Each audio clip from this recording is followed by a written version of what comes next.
আসসালামু আলাইকুম, কেমন আছেন সবাই? আশা করছি আল্লাহর অশেষ রহমতে সবাই ভালো আছেন। আলহামদুলিল্লাহ, আমরাও ভালো আছি। মম লাইফ সাদিয়া চ্যানেলে আপনাদের সবাইকে স্বাগতম। আমি সাদিয়া ব্রাহ্মণবাড়িয়া থেকে বলছি। অন্যান্য দিনের মতো সংসারের কাজকর্ম নিয়ে থাকছে আজকের ব্লগটি। আমি এখন সকাল 6টা বাজে, তো বেলকনিতে গিয়েছিলাম। তো কেমন জানি মনে হচ্ছে আজকে একটু ঘুম ঘুম ভাব, তো ভাবলাম আর একটু মুখটাকে ফ্রেশ করে নিই, তাহলে হয়তো ভালো লাগবে। তো পানি খেয়েছি আর বাচ্চাদের বাবার জন্য পানিটা রেডি করে রাখছি। সেও আর কি খাবে। তো সকালে প্রতিদিনের আর কি একটা অভ্যাস, ঘুম থেকে উঠেই ফ্রেশ হয়ে পানি খাওয়া। তো এই তো এরপরে সকালে নাস্তা তৈরি করেছি। বাচ্চাদের বাবা খেয়ে অলরেডি অফিসে চলেও গিয়েছে। এখন বাচ্চারা সবাই উঠে গিয়েছে আর আমি বিছানা রেডি করে নিয়েছি। আর ওরা ঘুম থেকে ওঠার পরপরই সঙ্গে সঙ্গে চেষ্টা করি আসলে সব কিছু একটু গুছিয়ে নিতে। যদিও গুছিয়ে নিলেও এরকম থাকে না, আবার এলোমেলো হয়ে যায় কিছু সময়ের মধ্যে। তারপরে একটু চোখের শান্তি, না গোছালেও অস্বস্তি লাগে আমার কাছে। তো আজকে চাউলের একটা রুটি করেছি, আর ওই যে গতদিন ডালটা রান্না করেছিলাম ওইটা ছিল, আর সাথে হালুয়া করেছি। তো এটা দিয়ে আর কি আজকে সকালের নাস্তাটা হয়ে গিয়েছে। আর আজকে শনিবার, তো আগামীকাল থেকে টিফিন আছে বাচ্চাদের। তো ভাবছি যে আজকে কেক রেডি করে রাখি, তাহলে আর 2-3 দিন একটু চাপটা কম থাকবে, বাচ্চাদের নাস্তাও হয়ে যাবে, আবার টিফিনও দিয়ে দিতে পারবো।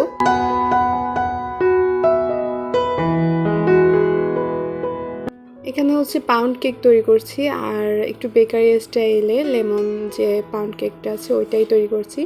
আর এই কেকটা খেতে খুব মজার হয়ে থাকে, তো সেভাবেই রেডি করছি। আর আমার বাচ্চারাও খেতে খুব পছন্দ করে, তো ভাবলাম তৈরি করে দিই। এখানে 3টে ডিমেরই কেক, তবে ফুলফিল ডিটেলসে রেসিপি আকারে আসলে শেয়ার করতে পারিনি, সেজন্য খুবই দুঃখিত। তবে তাছাড়া আমি এর আগে পিছে অনেকবারই রেসিপি আকারে শেয়ার করেছি, তাই আর আজকে আর অতটাও ডিটেলসে শেয়ার করিনি। রেসিপি জানতে চাইলে কমেন্টে করতে পারে, তাহলে আমি পরবর্তীতে একটা ভিডিওতে রেসিপি দিয়ে দিব। এখন কেকের ব্যাটারটাকে আর কি হিট দিয়ে নিয়েছি লো হিটে 30 মিনিট বা 25 মিনিট, যার যতটুকু সময় লাগে। অফ ক্যামেরায় বের করে পিস করে নিয়েছি। তো কেক তৈরি হতে যতটা সময় লাগে, বাট খেতে কিন্তু অতটা সময় লাগে না। আমার বাচ্চারা বাসায় তৈরি খাবার খুব পছন্দ করে, এজন্য আমার কাছেও কিছু তৈরি করতে বেশ ভালো লাগে। আছে না, অনেক বাচ্চারা খেতে পছন্দ করে না বাসায় তৈরি খাবার, তবে আমার বাচ্চারা খেতে খুব পছন্দ করে। গতকালকে কিছুটা তরকারি আর কি আছে, গরুর মাংস।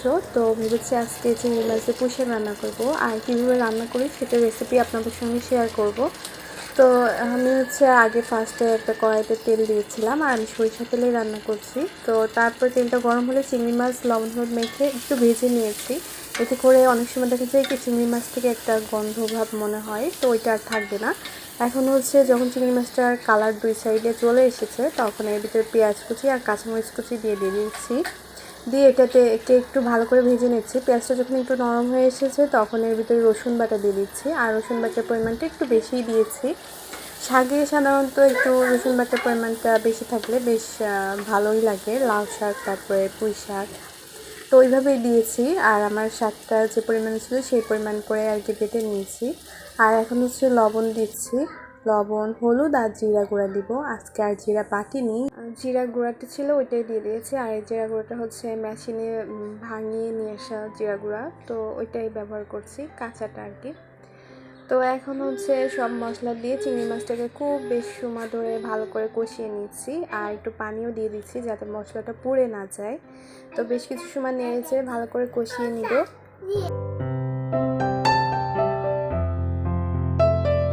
পানিটা শুকিয়ে গিয়েছে, আর চিংড়ি মাছটাও আমার খুব ভালোভাবে কষানো হয়ে গিয়েছে। এখন আমি পানি দিয়ে দিচ্ছি পরিমাণ মতো। এই এক পানিতে পুঁই শাক দিব। তো পুঁই শাকটা সিদ্ধ হবে সেই পরিমাণেই পানিটা দিয়ে দিচ্ছি, আর বেশি একটা ঝোল রাখবো না, একটু মাখা মাখা রাখবো। তো সেই বুঝেই আর কি দিয়ে দিচ্ছি। আর পুঁই শাকটা ছিল ফ্রেশ আর লকলকে ছিল, বেশি পানি লাগবে না আর কি, অল্প সময়ে সিদ্ধ হয়ে যাবে, তো সেই পরিমাণেই দিয়েছি। আর আমি সাধারণত শাক এভাবেই রান্না করে থাকি। পানিটা যখন ফুটে গিয়েছে তখন আমি পুঁই শাকগুলো দিয়ে দিয়েছি। দিয়ে এখন ঢাকনা দিয়ে ঢেকে রাখবো। ঢেকে বেশ কিছু সময় আর কি রাখার পরে আমার শাকটা ঢাকনা তুলে দেখছি যে আমার শাকটা কিন্তু অলমোস্ট রান্না শেষ প্রায়। ঝোল খেতে চাইলে এভাবে রাখতে পারেন, আর যারা ঝোল না খেতে চান তারা কিন্তু ঝোলটা আমার মতো এভাবে শুকিয়ে নিয়ে রাখতে পারেন। তো এইভাবে পুঁই শাক রান্না কিন্তু খেতে খুব মজার। তো আজকে ভিডিওটি এই পর্যন্তই, এখানেই বিদায় নিচ্ছি। সবাই ভালো থাকবেন।